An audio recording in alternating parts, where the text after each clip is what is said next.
Good evening, good afternoon, good morning. This is Johnny V coming at you again with another video. And this one, it's an addition to my Lesney Matchbox collection. It's, I think this will be episode number 5, and it's based on this guy.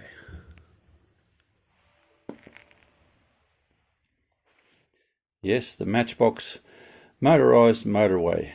I've been on the lookout for one of these for quite some time and getting harder and harder to find, but we finally managed to score one, and it's been a real blast from the past. This one is complete in every way.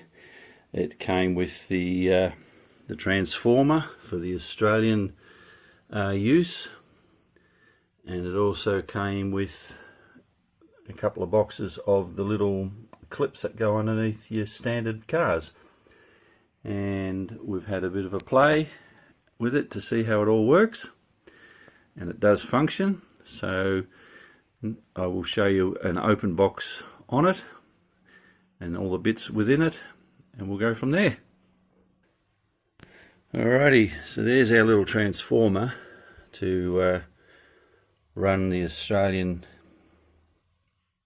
voltage and amperage. I did do some hunting around for when I was looking for this kit to find one that was an Australian issue, and these things were specifically, as you can see here, Pt5 Australia, designed for our voltage output here. So that's that guy there. He's in full functioning order and certainly showing its age. And these are the little clips and the tapes that you stick underneath the your cars to run around, and that's them there on the box itself. And now for the the track itself. Everything's in the box.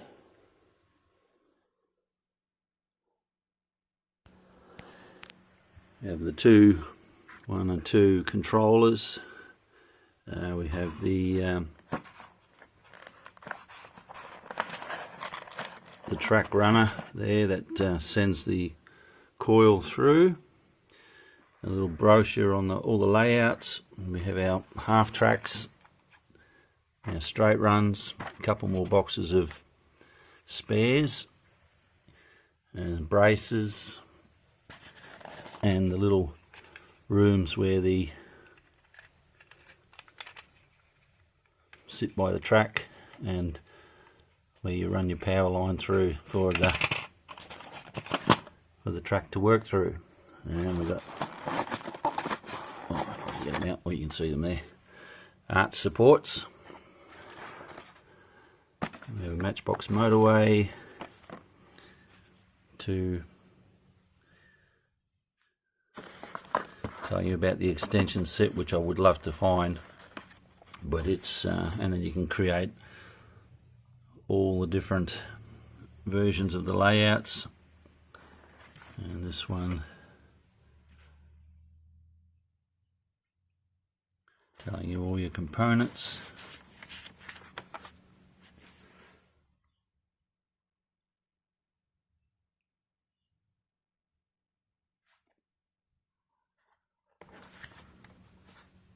And how they all click together. They're the little house units where your control runs into, and how to stick it underneath the cars.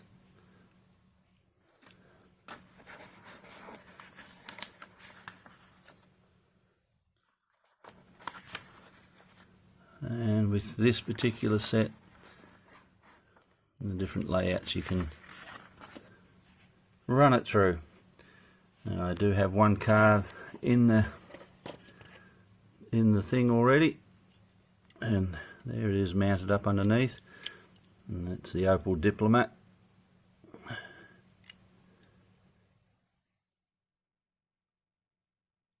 You can see how that sits through, and that will run in the track like so. And you have a spring coil that runs through the whole track system. So I'll pause it here, set the track up, and in the last part show you, before I shut the track completely, where it all goes. Okay, we've got the basic track layout set up, and they literally just click together with little tabs inside each side of the lane. Built the underpass there. There's a couple of those little round supporters just to take up the sloppiness in the track.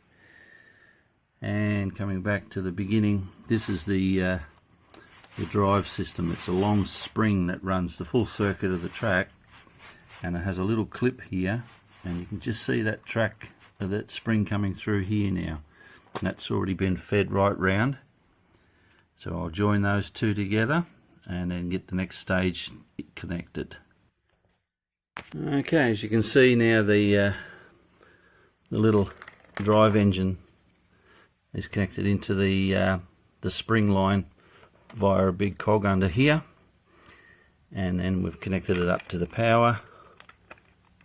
If I can just get that back on there again. Wait a sec, guys. Alright, pulled the out.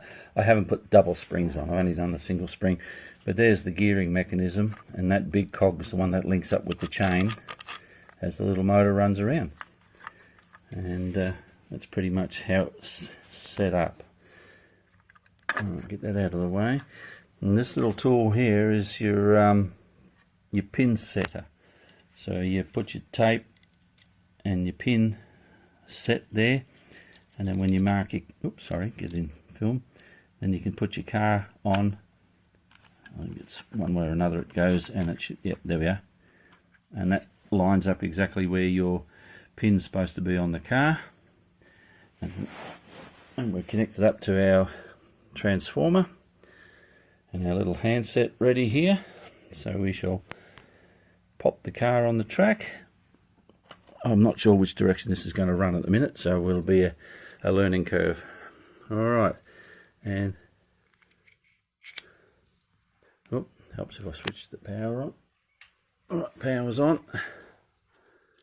And alright, that was reverse. Let's just spin him around and pan back.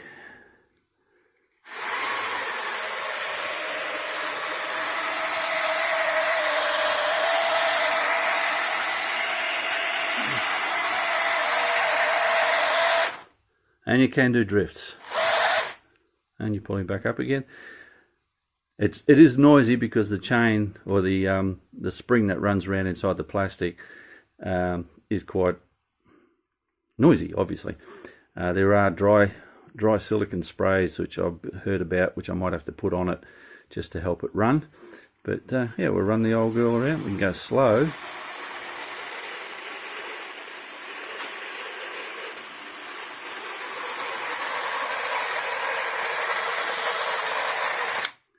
So who'd have thought you'd ever see an Opel Diplomat running on its own steam, so to speak.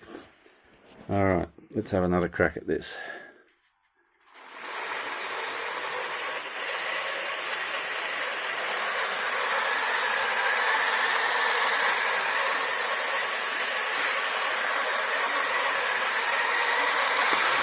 Oh, we lost her out.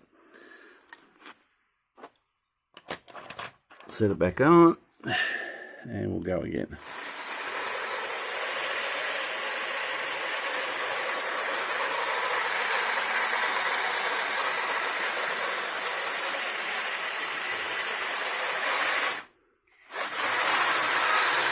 And we span her off again.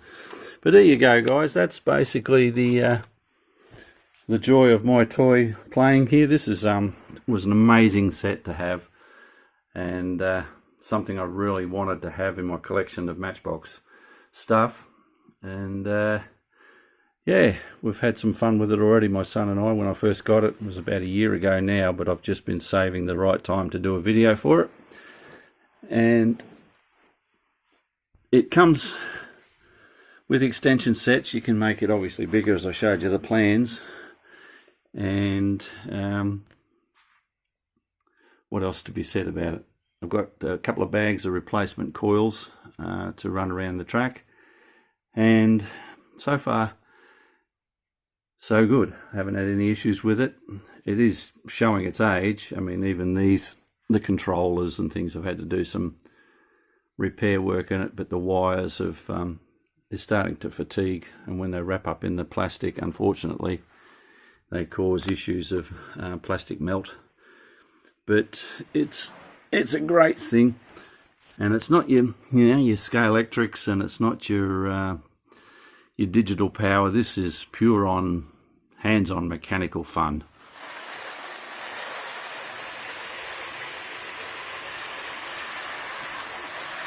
And there is a chap on YouTube that has actually set this up like a railway system with dioramas all around it and everything, so he runs his cars on it, which is quite the amazing thing. But at the cost of what this one was, and to do even double this size, just becomes expensive. And to actually just have one that's complete functioning in my collection has been a real treat. So guys, that's it. Just another little one that's in my cupboard of goodies, and I'd just like to say thanks again for watching. Please remember to like, share and subscribe, all that good stuff. Thumbs up, thumbs down, whatever makes your world go round, as Sean continually says, and I thank you for that.